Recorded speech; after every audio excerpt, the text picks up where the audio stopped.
ఓం నమో నారసింహాయ.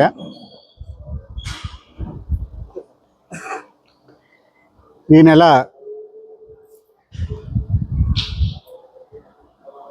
29వ తేదీన స్వాతి నక్షత్రం, అదేవిధంగా 30వ తారీఖు తెల్లవారుజాము నుంచి కూడా ఆ వరాహ నరసింహుడి జయంతిని పురస్కరించుకొని స్వాతి ప్రతి నెల చేసేటటువంటి స్వాతి హోమం కార్యక్రమానికి మరింత విశిష్టత ఏర్పడింది. ఈసారి లోక కళ్యాణార్థం భక్తులకి ఆ స్వామివారిని మరింత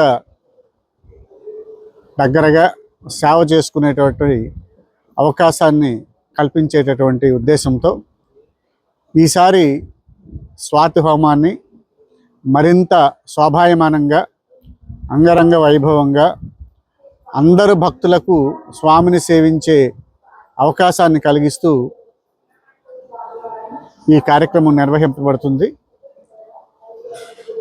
ఈసారి స్వాతి హోమాన్ని ఎక్కువ మంది భక్తులు పాల్గొంటారనేటువంటి ఒక అంచనాతో వారందరికీ ప్రత్యక్షంగా అతి దగ్గరగా వారు పాల్గొనేటటువంటి అవకాశాన్ని కలిగించడానికి గాను ఈ స్వాతి హోమం కార్యక్రమాన్ని మన కళ్యాణం గ్రౌండ్లో పెట్టడం జరిగింది.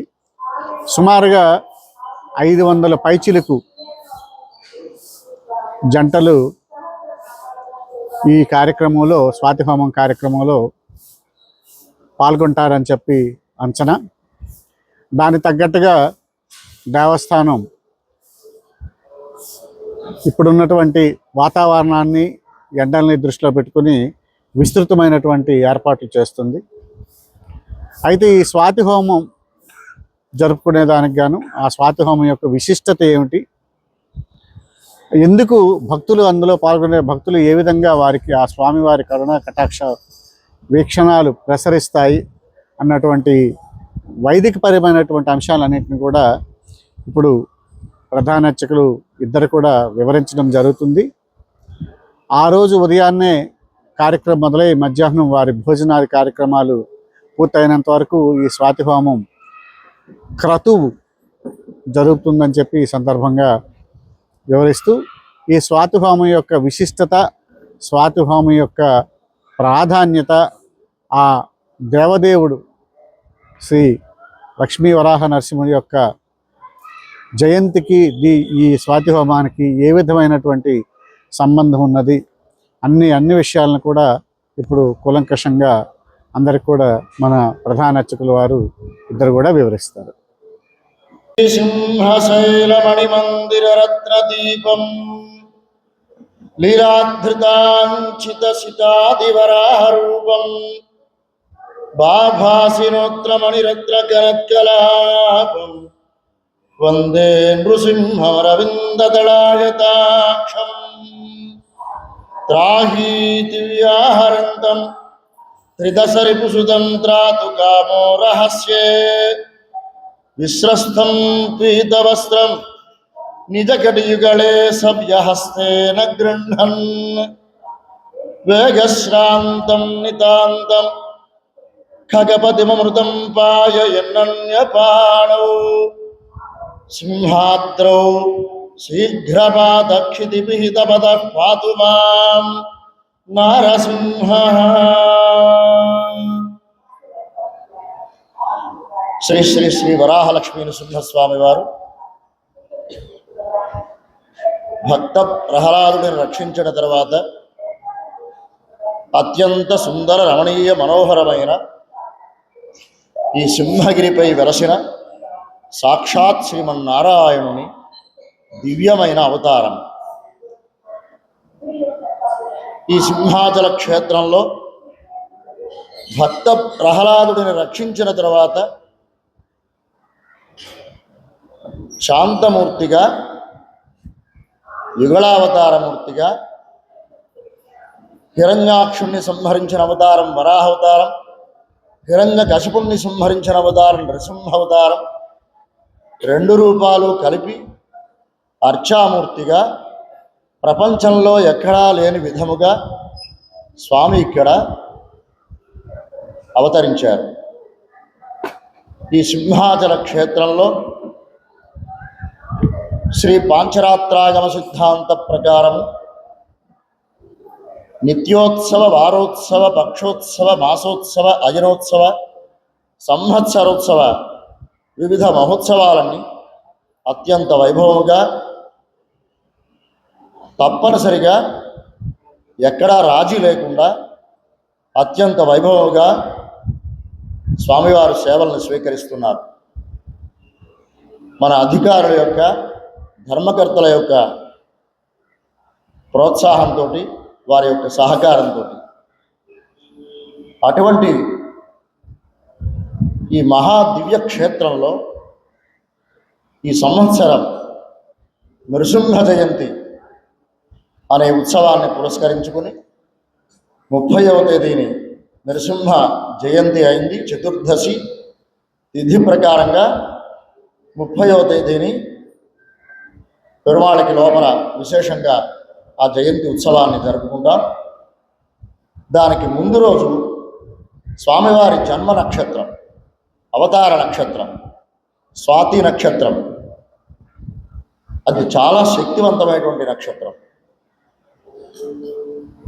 జయంతి ముందు రోజు వచ్చినది కాబట్టి ఆ రోజు మన కార్యనిర్వహణాధికారి వారు, ధర్మకర్తల మండలి వారు వారి యొక్క సంకల్పంతో స్వాతి నక్షత్ర హవనాన్ని, శ్రీ నృసింహ హవనాన్ని జరుపుకోవడానికి, అందరి చేత జరిపించడానికి సంకల్పించారు. ఇది చాలా మహత్తరమైనటువంటి, పరమ పవిత్రమైనటువంటి కార్యక్రమం. కనుక ఆ రోజు ఈ నృసింహ హవనం కార్యక్రమంలో పాల్గొనేటువంటి దంపతులకి, లేదా ఇంకెవరైనా సరే ఈ నృసింహ హవనంలో పాల్గొంటే ఈతి బాధలన్నీ తొలగిపోయి ఆయురారోగ్య ఐశ్వర్యాలు కలుగుతాయి. అట్లాగే గ్రహశాంతి, ఏ గ్రహాలతో పీడింపబడుతున్నారో వాటి వలన ఉపశమనం కలుగుతుంది. ఎందుకంటే ఏలినాటి శని అని, అర్ధాష్టమి శని అని గ్రహదోషాలు ఉన్నవాళ్ళు చాలామంది బాధపడుతూ ఉంటారు. ఈ శని భగవానుడే నృసింహస్వామిని స్తోత్రం చేశారు. సాక్షాత్తు శనే నృసింహస్వామి కోసమని స్తోత్రాన్ని చేశారు. కనుక ఆ నృసింహస్వామిని మనందరం ప్రసన్నం చేసుకుని వారిని ప్రార్థించి ఇటువంటి మహత్తరమైనటువంటి కార్యక్రమాలలో పాల్గొని ఉంటే కనుక తప్పనిసరిగా వారికి అన్ని విధాల ఉపశమనం కలుగుతుంది. ఆయుర ఆరోగ్య ఐశ్వర్య భోగ భాగ్యాలు కలుగుతాయి అని శాస్త్రాలు ఘోషిస్తున్నాయి. కనుక తప్పనిసరిగా ఈ నృసింహ హవనం కార్యక్రమంలో అందరూ అన్వయించుకొని తరించి కృతార్థులవలసిందిగా ప్రార్థిస్తున్నాం. జై శ్రీమన్నారాయణ. హరి ఓం. సుందరాయ శుభాంగాయ మంగళాయ మహోదశే సింహశైల నివాసాయ శ్రీ నృసింహాయ మంగళం. మంగళాశాసనపరై మదాచార్య పురోగమై సర్వైశ్చ పూర్వైరాచార్యై సత్కృతాయాస్తు మంగళం. ప్రియ భగవద్బంధువులారా, చాలా చోట్ల వైశాఖ శుద్ధ చతుర్దశి నాడు నృసింహ జయంతి జరుపుకోవడం అనేది ఒక పూర్వాచారం ఉంది. మనకి ఈ సింహాచల క్షేత్రంలో సౌరమాన ప్రకారంగా తిరునక్షత్రాలు అంటారు వీటిని. నృసింహ జయంతిని కానీ, అలాగే శ్రీరామనవమిని అందరూ ముందుగా జరుపుకుంటారు. మనం చక్రవర్తి తిరుమగనార్ తిరునక్షత్రం అని చెప్తాం. అలాగే కృష్ణాష్టమి అందరూ కూడా ముందుగా జరుపుకుంటారు. మనం ఇక్కడ కన్నన్ తిరునక్షత్రం అంటాం. ఎందుకంటే ఇది వరకు ఇటు బెరహాంపూర్ నుంచి మెడ్రాస్ వరకు కూడా ఇదంతా ఒకటే రాష్ట్రంగా ఉండి ఎక్కువగా ఈ తమిళనాటి యొక్క సంప్రదాయాన్ని పాటించడం అనేది ఎక్కువగా జరుగుతూ ఉంటుంది. అందుకోసమని సౌరమాన ప్రకారంగా వృషభే స్వాతి నక్షత్రే అని చెబుతోంది. అంటే వృషభ మాసంలో వచ్చేటువంటి స్వాతి నక్షత్రం ఏదైతే ఉందో అది నృసింహ జయంతిగా పరిగణింపబడుతుంది. మనకి ఈ నెల 29వ తారీఖుని ఈ స్వాతి నక్షత్రం ముందు రావడం, చతుర్దశి తిథి వెనక రావడం, ఆగమ శాస్త్రంలో ఏది వెనకాతలు ఉంటే దాన్ని పరంగా చేసుకుని ఆ నక్షత్రాన్ని ఆ తిథిని బట్టి ఆ కైంకర్యం పూర్తి చేయమని ఆగమ శాస్త్రం చెబుతోంది. అందుకోసం చెప్పని 30వ తారీఖుని నృసింహ జయంతి జరిగింది.